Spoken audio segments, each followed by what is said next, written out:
warahmatullahi wabarakatuh.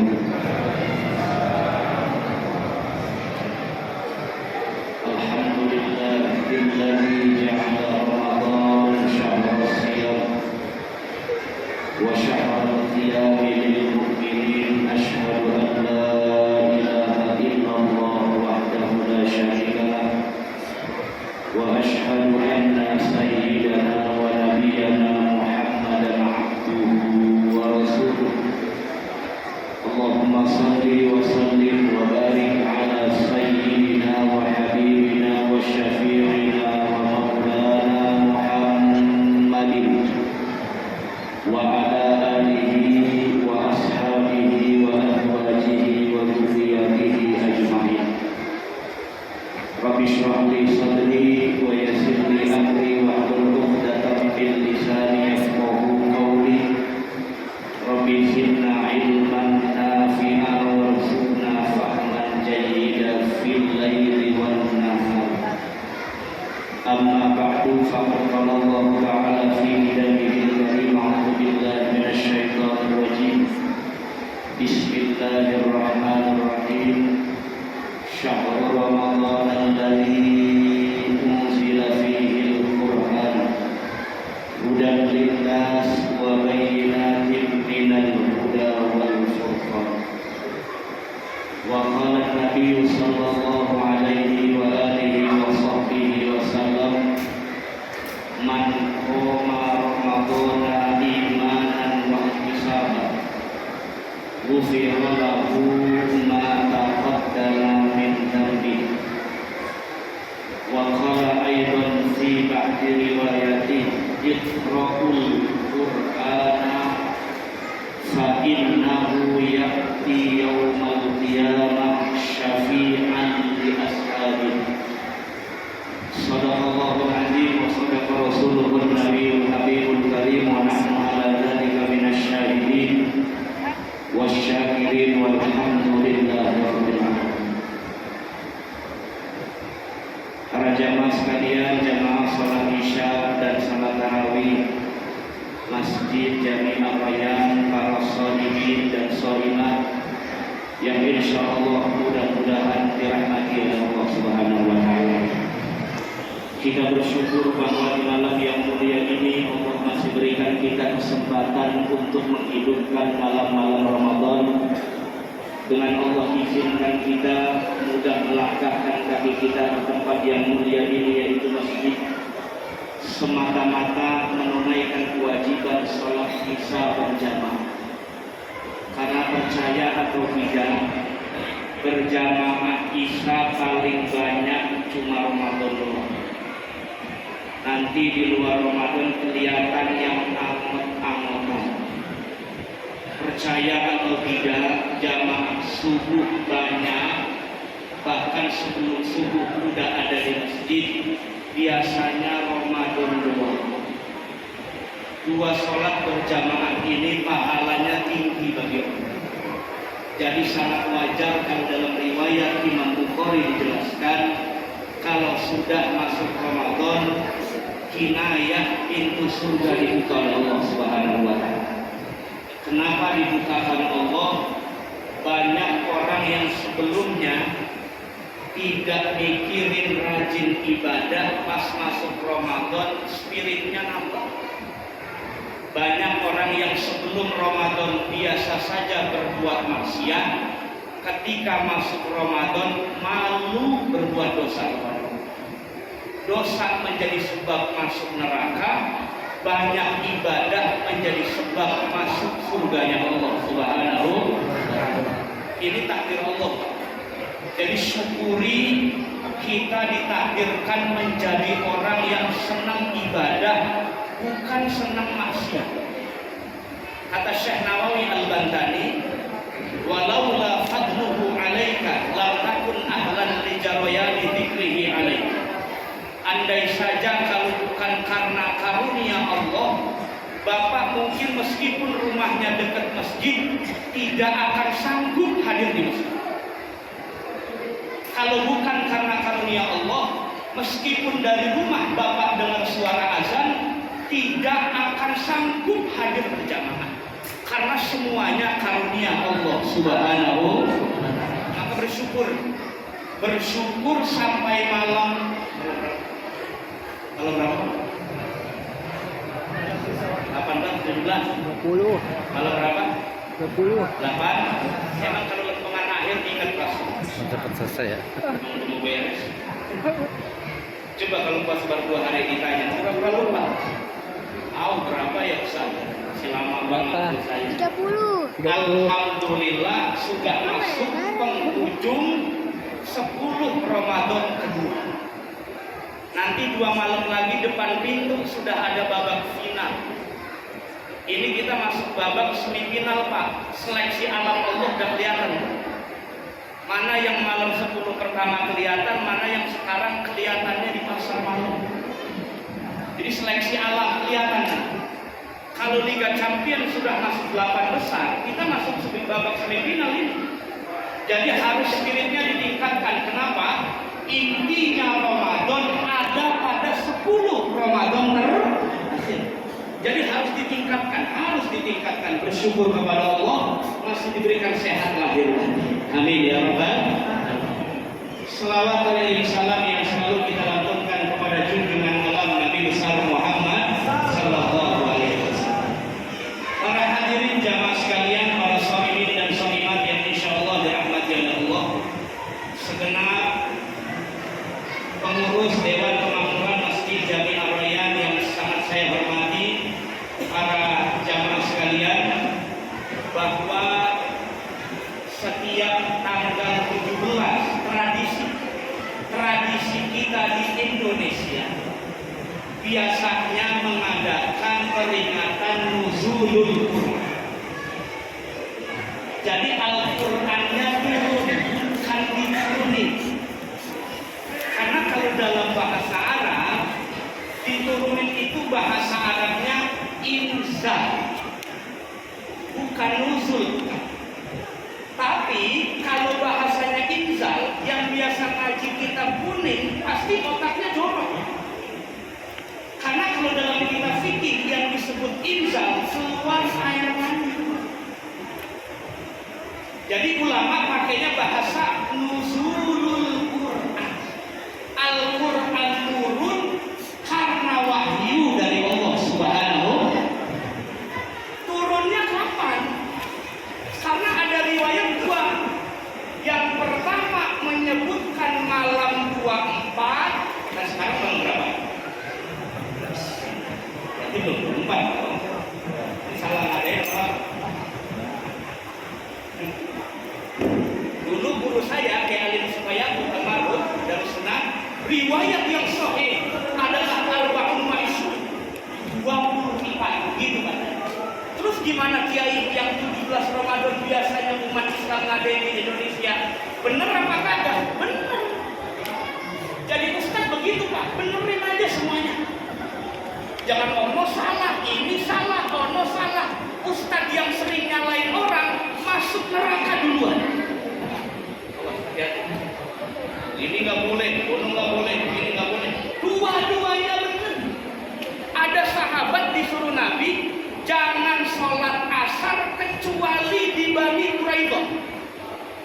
Ini dua sahabat ada dua kubu Pak. Biasalah ada dua kubu. Yang satu fanatik bener sama Nabi, yang satu biasanya memahami kalamnya Nabi intinya saja, substansi. Akhirnya belum sampai Bani Quraidah masuk waktu asar. Kelompok yang satu sholat asar di jalanan belum sampai. Kelompok yang kedua benar-benar sholat asarnya di Bani Quraidah, tapi asarnya kodok. Nah nanya sama Nabi, yang benar yang mana ya Rasulullah? Apa jawaban Nabi? Dua-duanya benar. Nah begitu menurut Ustaz. Dua-duanya benar karena mengikuti pendapat, karena mengikuti ucapan dan sabdanya Nabi besar Muhammad sallallahu. Itu. Jadi jangan dikit-dikit salah, dikit-dikit salah, dikit-dikit salah. Ini nggak boleh, ono nggak boleh, banyak nggak bolehnya. Jalan menuju Allah ini luas, namanya syariah. Bapak silakan buka dalam kamus bahasa Arab. Syari itu artinya jalan raya, jalan tol. Berarti jalan Indonesia, kami ini rombongannya Imam Syafi'i, kata malaikat, silakan masuk surga. Kami ini rombongannya Abu Hanifah, silakan. Kami ini rombongannya Ahmad bin Hanbal, silakan. Kami ini rombongannya Imam Malik, silakan. Yang terakhir, kami ini rombongan Imam Samudra, jangan. Ada. Masa bobong ke surga. Nah itu. Jadi jalan ini rahmat, syariat ini rahmat dari Allah Subhanahu wa Ta'ala. Dalam kitab Kashful Ummah, ini Imam Sya'rani pernah berkata, bukan Imam Sya'rani kiai, bukan? Kata orang sebelum. Kata Imam Sya'rani bahwa nanti di akhir zaman banyak para khutbah. Khutbah itu para ahli pidato, orator. Sedikit orang yang buka kitab kuning, sedikit orang yang ngajarin fikih, sedikit orang yang ngajarin tasawuf, sedikit orang yang ngajarin Quran secara rinci, sedikit orang yang ngajarin Quran bacanya harus menjawab. Kenapa? Orang banyak kesenangan dengerin yang banyak tawa doang. Kenapa? Karena sasaran objek dakwah bukan diukur berhasilnya banyak orang tawa. Sejauh mana orang itu sadar kepada Allah Subhanahu wa Ta'ala. Hum dayyaku rahmatullah. Mereka bukan memperlebar rahmat Allah, tapi mereka malah mempersempit jalan menuju Allah Subhanahu wa Ta'ala. Kalau kita membawa agama, menyampaikan agama, maka sampaikanlah dengan agama yang hanif, sesuai dengan ajarannya Nabi besar Muhammad sallallahu alaihi wasallam. Kalau saya simpel, ada orang yang tanya, di santri saya lagi, bos orang lain dah. Santri saya nanya, udah alumni, datang ke pondok. Gus, Pak Ustaz, ya apa? Saya lupa niat puasa. Karena malam pertama terawih kagak datang. Kan biasanya malam terawih pertama imam ngingetin, ayo niat 1 bulan penuh ikut mazhab Maliki. Supaya nanti bapak lupa, dikantor dengan niat itu. Karena dalam mazhab Syafi'i likulli lailatin tabyitu niat. Setiap malam harus nginep ini niat. Saya lupa Ustaz. Terus puasa saya bagaimana? Saya tanya. Udah minum makan belum? Saya tanya dulu. Itu nanyanya rada siang tuh jam 9 waktu duha. Udah makan minum belum? Katanya. Ya. Nah, jawabnya ragu-ragu jawabnya. Jawabnya ragu-ragu. Ini kelihatan banget tampak kayak saya tabokin Pak. Udah makan belum? Ya belum sih katanya. Belum kata dia. Terus bagaimana? Ya sudah, saya jawab. Kalau tampang muka kayak ente, boleh dah niatnya dari sekarang. Saya jawabnya kalau tampang muka kayak ente, yang kayaknya kodok puasa rada berat, boleh dah buat ente. Begitu saya jawab. Oh boleh Ustaz? Boleh. Ya, saya udah mampir ke warteg katanya. Pelek sekali bocah. Udah mampir ke warteg, ngapa nanya ke gua loh? Itu mah kodok namanya. Jadi agama ini rahmat, banyak opsi, tenang saja. Yang mungkin berjamaahnya baru bisa isya doang masuk surga Ustaz, masuk. Kemarin saya di Masjid Kuba Pak, ada yang tanya, ini orang Syrian, Syrian mana ya? Iri Syrian. Pak Ustaz, kami ini itikaf dari malam pertama loh. Pertanyaan saya, yang itikafnya ngambil ganjil-ganjil doang, 21, 23, 25. Yang ini biasanya banyak kortingan, 27 hari Lailatul Qadar, terus 29. Yang begini pantas sudah dapat malam Lailatul Qadar. Nah saya nggak mau jawab sembarangan, saya bilang masih mungkin dapat, cuma belakangan dapatnya. Karena katanya kami ini yang dari awal Ramadan masa diduluin sama mereka yang begini-begini Ustaz. Nah ini maksud saya, kalau kita sudah belajar istiqomah, hati jaga, jangan merasa lebih baik dari orang yang belum bisa ke masjid. Hati-hati. Penyakit batin kebanyakan adanya di masjid dan majelis taklim. Orang yang suka hasad, orang yang suka ghibah, orang yang suka dengki, gak ada di pasar, gak ada. Adanya di majelis taklim. Mereka baru seminggu istiqomah, baru 2 minggu istiqomah, hatinya merasa lebih baik dari orang yang belum bisa istiqomah. Itu cacat ibadahnya di hadapan Allah Subhanahu wa Ta'ala. Ingat loh, ada riwayat Imam Hakim dalam kitab Mustadrak ala Sahihain. Apa kata Nabi? Laisa siyamu minal akli wasyurbi. Puasa itu bukan cuma nahan lapar haus. Innamasyam minal lagwi warrafas. Puasa itu adalah menahan dari al-lagwu warrafas. Apa itu al-lagwu? Perbuatan yang sia-sia tidak manfaat. Ar-rafas itu ucapan perkataan yang kotor. Ternyata al-lagwu warrafas itu maksiat batin, bukan maksiat zahir. Hati-hati. Orang yang puasa masih memungkinkan masuk neraka, orang yang sholat juga masih memungkinkan masuk neraka. Kenapa? Karena mungkin sholatnya hanya sekedar lahiriah saja. Karena mungkin niatnya bisa saja bukan karena Allah Subhanahu wa Ta'ala. PR kita banyak. Jadi puasa harus perfect, lahiriah secara ilmu oke, secara niat batinnya juga oke. Itulah yang disebut tamamus siyam, puasanya sempurna di sisi Allah Subhanahu wa Ta'ala. Nah, malam 17 benar nggak? Kata Abdullah bin Abbas di dalam tafsir Ibnu Katsir menjelaskan. Kata Abdullah bin Abbas, kalau Al-Quran yang diturunkan dari Lauhul Mahfuz ke Baitul Izzah ila sama'i dunia itu benar malam 24. Besok lagi malam 24 turunnya sekaligus, daf'ah wahid, sekaligus turunnya. Nah, dari Baitul Izzah turun kepada Rasulullah sesuai dengan asbab nuzulnya, dengan berangsur-angsur. Pertama kali turunnya pada tanggal 17 Ramadan. Ayat yang pertama apa? Iqra bismi rabbikal ladzi khalaq. Nah, itu ketika Nabi bertahanus, berkhalwat di Gua Hira. Turunlah pertama kali melalui wasilah malaikat Jibril bertepatan pada tanggal 17 Ramadan. Ini riwayat saudaranya Nabi, Abdullah bin Abbas. Jadi Al-Quran itu turunnya 20 sampai 23 tahun baru sempurna. Kenapa? Karena kalau Al-Quran diturunkan satu paket langsung 30 juz, nanti nggak bisa jadi hujah buat orang-orang kafir. Makanya turunnya sesuai konteksnya, sosiokulturalnya, asbab nuzulnya. Jadi ada peristiwa dulu, barulah turun ayat Quran. Ada peristiwa dulu, barulah turun ayat Quran. Ada nggak Ustaz ayat yang nggak ada asbab nuzulnya? Ada.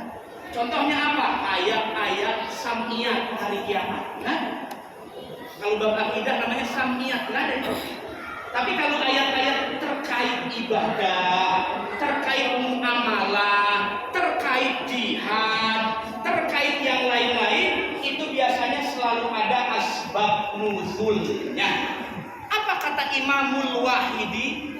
Di orang yang pertama menulis buku namanya Asbabun Nuzul. Ulama pertama yang nulis buku khusus namanya Asbabun Nuzul. Baru Imam Suyuti, baru imam-imam yang lain. Apa kata Imamul Wahidi? Al-Quran tanpa konteks sosialnya maka tidak punya ruh apa-apa buat manusia. Nah, saya ingin sampaikan 3 hal saja karena udah agak aus. Nah, ayatnya. Yang pertama, karena Al-Quran ini disebutkan oleh Allah banyak sekali dalam Al-Quran, ya banyak disebutkan. Syahrul Ramadan alladzi unzila fihil Qur'an hudal linnas wa bayyinatin minal huda wal furqan. Pertama, Al-Quran diturunkan Allah kepada umat Nabi, fungsi dan orientasinya adalah untuk menjadi tutorial. Bapak kalau beli sekarang nih sesuatu yang terkait dengan urusan rumah tangga, meja, lemari, pasti dalamnya ada tutorial kan? Caranya masangnya bagaimana, segala macam. Nah, Al-Quran itu diturunkan Allah buat kita supaya menjadi mudah, petunjuk, imam, bagaimana caranya menjadi hamba Allah yang terbaik di sisi Allah Subhanahu wa Ta'ala. Sholatnya baik, puasanya baik, zakatnya benar, umrohnya benar, hajinya benar, muamalahnya baik, semua tuntunannya ada di dalam Al-Quran. Jalan menuju Allah ini panjang. Bayangkan kalau kita pengen ke tempat sesuatu yang belum pernah kita ke sana, tapi tidak melihat bagaimana apa? Kalau sekarang Google Map kali ya. Kalau kita nggak tahu bagaimana akses jalannya, kanan kiri, kemudian juga di depannya ada apa, kita nggak ngerti, pasti kesasar menuju Allah Subhanahu wa Ta'ala. Maka butuh panduan. Nah, panduannya ini adalah Al-Quran. Al-Quran tidak semua disebutkan spesifik, diturunkan lagi yang disebut dengan hadis Nabi besar Muhammad. Saya termasuk orang yang keras. Ada orang bilang ke saya, semua udah disebutkan Quran di hadis, Pak Ustaz. Gak perlu yang lain-lain. Udah cukup Quran hadis saja. Sekarang saya tanya, Anda ngerti syarat rukun sholat dari Quran hadis cukup? Awas loh, keliru nanti. Anda paham sunnah-sunnah sholat, mubtilatus sholat dari Quran hadis cukup? Nanti loh. Jangan serampangan memahami Quran dan sunnah. Ada metodologinya, ada caranya. Betul nggak? Waduh, kalau kagak kesasar loh. Orang sekarang gampang banget, dari Quran saya langsung praktek. Goroh kalau kata orang gondrong. Bohong. Pasti Anda ngaji tutorial sholat dari guru ngajinya di rumah, bener nggak? Ada nggak tutorialnya di Al-Quran? Nggak ada. Nah, maka Quran yang menjelaskan harus yang ahli. Warrasihuna fil ilmi yaquluna amanna bi. Mereka lah yang ilmunya rasih melekat, yang berhak menjelaskan Al-Quran secara ilmu, secara matang, sehingga bisa diamalkan oleh manusia. Gak bisa. Hadis Nabi aja kalau salah pahamin keliru, gak bisa serampangan. Disinilah maka timbullah generasi-generasi terbaik dalam Islam. Ada yang disebut sahabat, ada yang disebut tabi'in, ada yang disebut tabi'in. 3 generasi ini merekalah ulama-ulama hebat yang merumuskan tafsir Quran dan hadis sehingga kita tinggal praktek doang saat ini. Paling mudah udah. Quran jangan dianggap kayak bacaan biasa. Karena bacanya tanpa niat saja itu dinilai ibadah oleh Allah Subhanahu wa Ta'ala. Wahyun minallah nazala ala qalbi Rasulillah, diturunkan langsung dalam hatinya Rasulullah, al-muta'abbadu bitilawati, yang kita baca tanpa niat dianggap ibadah oleh Allah Subhanahu wa Ta'ala. Saya mau tanya, baca Quran selonjoran boleh nggak? Boleh nggak baca Quran selonjoran? Nih kakinya begitu tuh, selonjoran. Boleh apa kagak? Udah putih mulu lagi kakinya, udah banyak banget korengnya lagi, bulu banget, main comberan mulu. Boleh nggak baca Quran begitu? Boleh. Pantas nggak? Enggak. Makanya Imam Nawawi nulis buku khusus, namanya At-Tibyan fi Adabi Hamalatil Quran. Karena Al-Quran ini wahyu dari Allah, bacanya, caranya, adabnya, memuliakannya, ta'amulnya harus pakai ilmu. Kenapa saya bilang harus pakai ilmu? Kita lihat riwayat dari Nabi. Rubba qari'in lil Qur'ani yal'anu. Nanti di dunia banyak orang baca Quran, tapi Quran menyeret dia masuk ke dalam nerakanya Allah Subhanahu. Kita nggak pengen loh Pak. Quran kita baca sampai mati-matian, di akhirat nggak belain kita sama sekali. Mungkin nggak begitu? Sangat mungkin.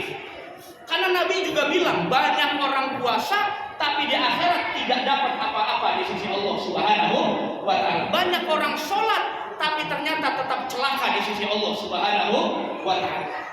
Bagaimana caranya supaya Al-Quran ini mengantarkan kita masuk ke dalam surganya Allah? Bacanya dengan ilmu, adabnya dipakai, bermuamalahnya dengan Quran juga digunakan. Makanya Syekh Yusuf Al-Qaradawi itu pernah nulis buku namanya At-Ta'ammul Ma'al Quran. Bagaimana caranya bersosialisasi dengan Al-Quran. Cuma Al-Quran jadi mas kawin doang, dibaca kagak pepedebu. Kita kan kadang-kadang ketemu pertengahan Quran Ramadan doang. Kalau di luar Ramadan ketemunya paling kuliah. Itu doang. kulhu, itu doang, ngaku aja udah. Terus An-Nas, paling itu doang ketemunya. Al-Falaq, begitu. Ayat kursi, lillahi ma fis samawati wa ma fil ardh. Pulang bawa berkah, itu doang. Tapi kalau Ramadan, alhamdulillah ketemu surat Maryam, betul nggak? Ketemu surat Toha, betul nggak? Di luar Ramadan, Maryamnya doang yang ketemu, suratnya enggak.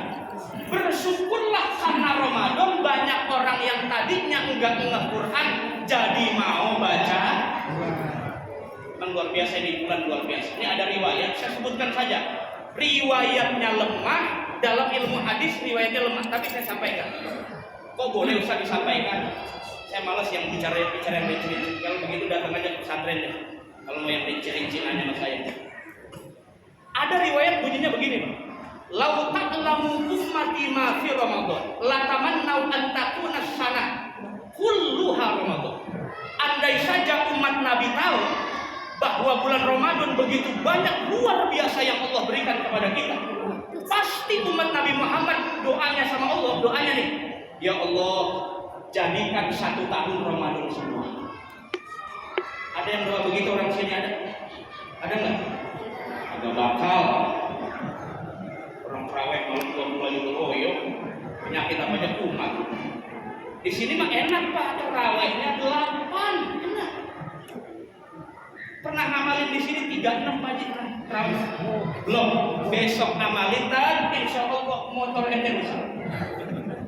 Dirusak jamaah karena kelamaan. Jadi imam kalau kelamaan jangan juga disumpahin orang. Karena di sono di tempat saya semua 20, kelamaan dikit aja disentil sama jamaah. Ngedehemnya beda Pak. Nih, begitu beda. Jadi ada gerungnya dikit, beda. Iya, yang begitu biasanya tuh udah pengen babel imam dari belakang biasanya. Makanya dalam riwayat pernah disebutkan begini, kalau imam dan makmum tidak saling ridho, antara bainahum tidak saling ridho, jangan pernah berharap pahala berjamaahnya diangkat Allah Subhanahu. Jangan harap.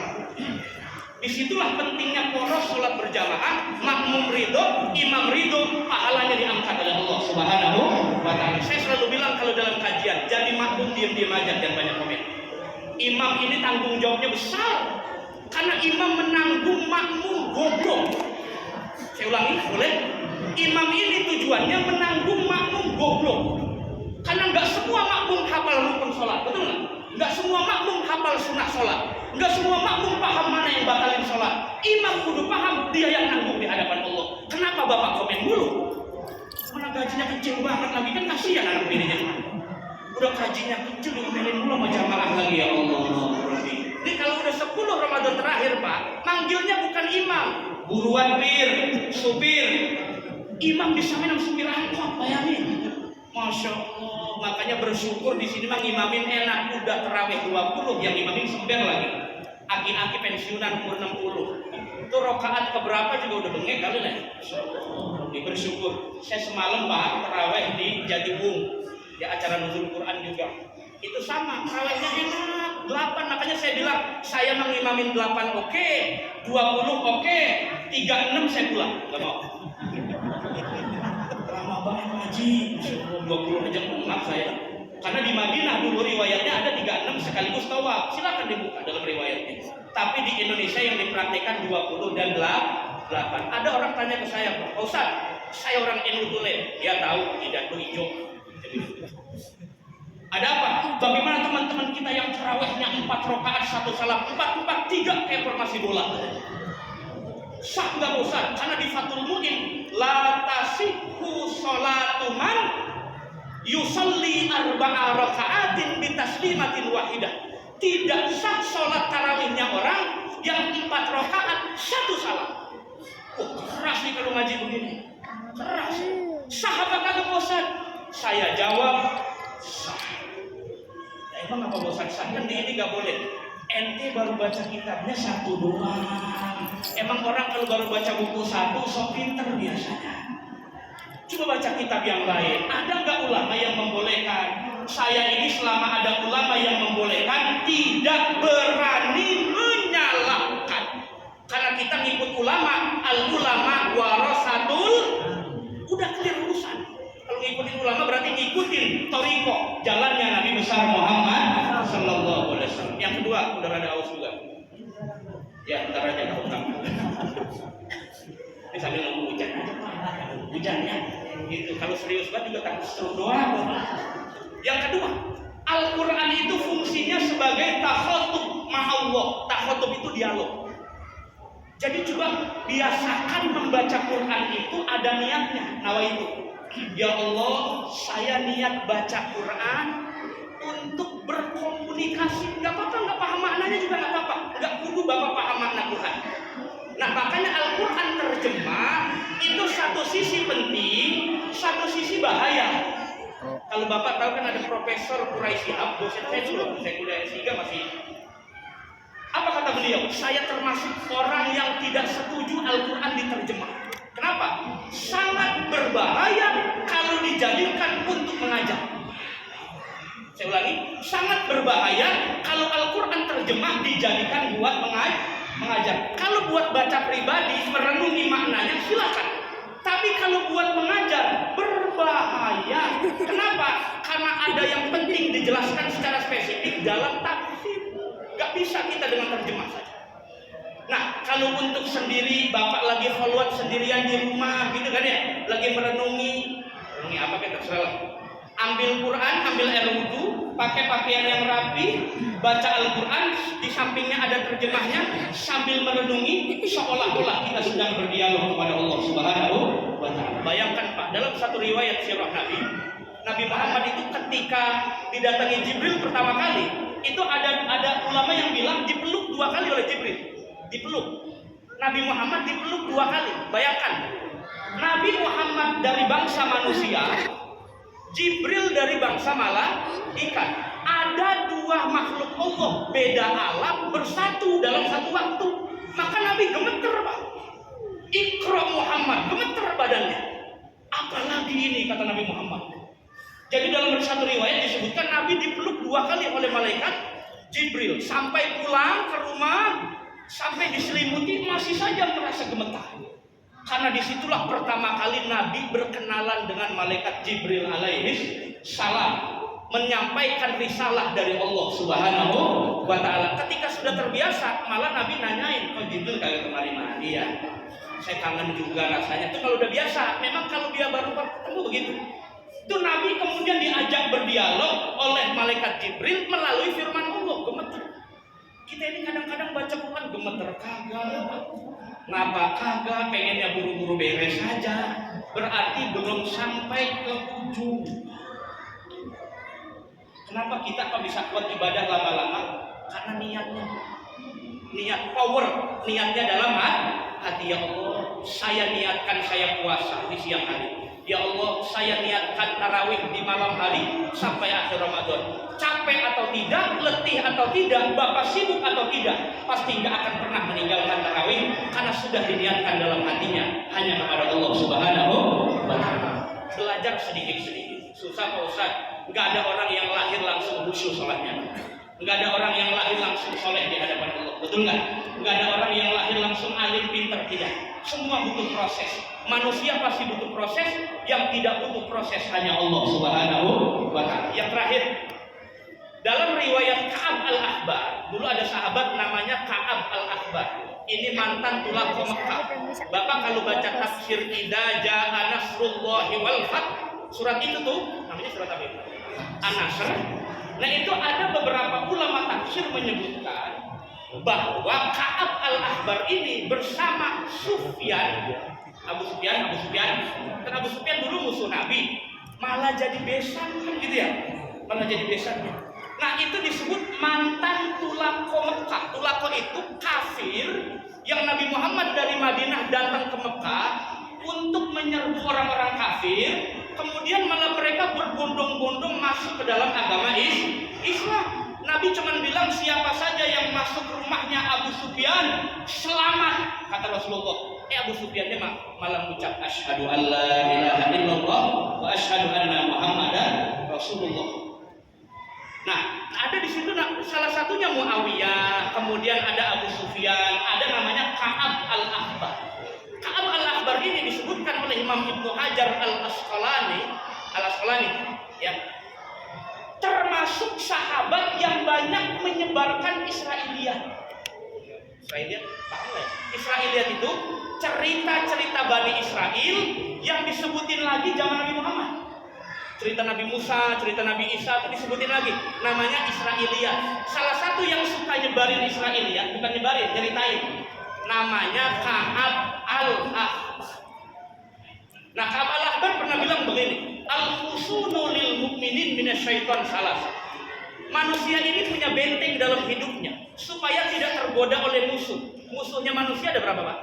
Ini musuhnya kita orang beriman, ada berapa? 2. Dan banyak yang musuh kali. 2. Pertama setan, dedemit setan. Yang kedua hawa nafsu. Itu aja udah. Itu aja jadiin musuh. Pertama setan, yang kedua hawa nafsu. Kata Ka'ab al-Ahbar, ada 3 perkara yang membuat manusia bisa menjadi kuat melawan musuh Allah atau setan. Yang pertama, masjid. Orang kalau sering ke masjid, insya Allah imannya dijaga. Yang sering ke masjid. Tapi kalau sering ke masjid mulu juga patut ditanya. Ini orang rajin ke masjid gak pulang-pulang, masya Allah, 30 kagak berantem sama bininya. Jadi bertahan di masjid. Bininya ngomel dulu, kita kan yang di sini ada begini. Di sana neraka katanya. Jadi juga. Nah itu. Jadi orang yang sering ke masjid, insya Allah imannya dijaga Allah. Kenapa begitu? Dalam riwayat Nabi bilang, kalau kamu melihat seorang laki-laki yang mondar-mandir ke masjid, mondar-mandir sholat berjamaah maksudnya, bukan nuker sendal, bukan. Ya mondar-mandir ke masjid, saksikanlah mereka orang yang beriman kepada Allah Subhanahu wa taala, mensyiarkan masjid, memuliakan masjid, menghidupkan masjid. Wa may yu'azzim sya'airallah fa innaha min taqwal qulub. Yang kedua, zikir kepada Allah. Di mana saja berzikir, insya Allah imannya dijaga oleh Allah Subhanahu wa taala. Saya tegaskan, yang pengen setan ambil dari diri kita bukan sholat kita, Pak. Bukan. Yang setan pengen renggut dalam hidup kita bukan puasa kita. Setan itu lebih dulu dari jadi hamba Allah. Iblis itu lebih dulu jadi hamba Allah. Mereka ngerti puasa, mereka ngerti sholat, mereka ngerti beriman kepada Allah bagaimana. Yang pengen diambil oleh kita, iman yang dalam hati ini pengen diambil. Imannya Bani Adam ini kok kuat-kuat ya. Saya pengen bikin ragu supaya dia sholat tapi tetap ragu kepada Allah Subhanahu wa taala. Itu yang jadi objeknya setan. Supaya imannya melemah. Kalau sudah melemah, tinggal dia mengingkari takdirnya Allah Subhanahu wa taala, jatuhlah dalam kekufuran. Orang yang zikir kepada Allah, hatinya dijaga oleh Allah Subhanahu wa taala. Ala bi dzikrillah tatmainnul qulub. Orang yang sering zikir kepada Allah, hatinya dibuat tenang oleh Allah Subhanahu wa taala. Tapi ya wajarlah namanya di masjid ya. Kalau masjid banyak AC-nya enak, banyak kipasnya enak. Sekarang musola kecil aja Pak pakai AC loh. Musola kecil, AC-nya bisa 4. Pulang dari musola masuk angin semua. Jadi di sini kan adem, enak begitu. Jadi orang semakin betah di masjid, insya Allah semakin tentram hatinya. Saya bingung kadang-kadang ada orang ke masjid baru 10 menit geser pantat ke kanan, geser pantat ke kiri. Nah kalau bahasa tasawuf itu berarti di masjid banyak ditancepin paku. Setan tuh banyak nancepin paku, cuman nggak kelihatan. Jadi kalau ngaji 10 menit geser ke sini, geser ke sana, begitu. Padahal masjid tempat orang beriman, tapi tidak betah di masjid. Yang harus ditanya orangnya, bukan masjidnya. Yang terakhir, kata Ka'ab al-Ahbar, Al-Qur'anu hisnun. Orang yang sering baca Quran, mengamalkan Quran, mencermati Al-Quran, memahami meresapi makna Al-Quran, bahkan diajarkan kepada anak-anaknya, Al-Quran menjadi tamengnya di hadapan Allah dari godaan syaitannya. Makanya saya sekarang sering kali bilang, kalau anak bapak nggak masuk sekolah favorit jangan nangis Pak. Kalau anak bapak nggak masuk kampus ternama jangan nangis. Nangislah punya anak nggak bisa ngaji, nangislah punya anak nggak bisa baca Quran, jangislah punya anak nggak fasih baca Fatihahnya. Kenapa? Fatihah wajib dibaca setiap sholat. Kalau sholatnya benar, maka ukuran pertamanya adalah Qurannya harus benar. Makanya saya gelis banget. Saya kan di pesantren Pak. Jadi wali santri sekarang kalau nanya masukin anaknya, bukan nanya Pak Ustadz, di sini kiainya ahli apa ya? Fikih apa tasawuf? Bukan. Jadi wali santri sekarang menanya, Pak Ustadz, ini anak saya masukin, tolong saya titip biar betah ya. Tapi Pak Ustadz di sini ada lapangan futsal nggak katanya? Kurang ajar loh. Ngapa mondokin anak nanyanya futsal? Saya bilang salah masuk kayak ibu nih. Kalau nanyanya Pak Ustaz, ada ngaji fikih enggak? Insya Allah ada. Ada ngaji Quran enggak? Insya Allah ada. Jadi orientasinya beda orang sekarang. Mondok itu tren doang tren. 10 anak masuk pesantren zaman dulu, 9 jadi kiai. 10 anak masuk pesantren zaman sekarang, 1 juga remeng-remeng jadi kiai. Kenapa? Tolabul ilminya, Masya Allah. Oh, Masya Allah sekarang. Ya Allah, makanya kita bersyukur kalau anak-anak kita dibetah di masjid, betah di TPQ, betah di pesantren, betah di tempat-tempat kebaikan, karena mereka lah investasi kita nanti di hadapan Allah Subhanahu wa Ta'ala. Apalagi banyak yang sekarang mengadakan metode-metode membaca Al-Quran supaya baik, supaya benar, itu disupport Pak. Kenapa disupport? Karena dari Al-Quran lah kita ini bisa kenal Nabi Muhammad, bisa kenal Allah, bisa kenal syariat Nabi besar Muhammad sallallahu alaihi wasallam. Dari Quran menuju Allah, kita punya Google Map, punya tutorial, punya imam, punya petunjuk. Insyaallah jalannya selamat di sisi Allah Subhanahu wa Ta'ala. Kita mohon kepada Allah mudah-mudahan ibadah Ramadan kita dari awal sampai ke hari 17 ini, mudah-mudahan puasa kita diterima oleh Allah Subhanahu wa Ta'ala. Ya Allah, mungkin kami puasa banyak bohongnya. Ya Allah, mungkin kami puasa banyak buruknya. Ya Allah, mungkin kami puasa tapi banyak berpikir yang negatif. Sempurnakanlah ibadah puasa kami ya Allah. Ampunilah dosa-dosa kami. Ya Allah, mungkin tarawih kami banyak malasnya. Jika ada kekurangan, sempurnakanlah ibadah tarawih kami. Ya Allah, mudah-mudahan sisa Ramadan ini jadi sisa Ramadan terbaik dan kita menjadi kelompok orang-orang yang bertakwa, selamat di jalan Allah, sehingga lahir seperti keluar dari rahim ibunya. Idul Fitri diampuni dosa-dosa kita oleh Allah Subhanahu wa Ta'ala. Amin ya rabbal alamin. Al-Fatihah. A'udzubillahi minasyaitonir rajim. Bismillahirrahmanirrahim. Alhamdulillahirabbil alamin arrahmanir rahim maliki yaumiddin. Iyyaka na'budu wa iyyaka nasta'in. Ihdinas siratal mustaqim. Siratal ladzina an'amta 'alaihim ghairil maghdubi 'alaihim waladdallin. Maaf lahir dan batin. Allahumma fiq ila aqwamit thariq. Assalamualaikum warahmatullahi wabarakatuh.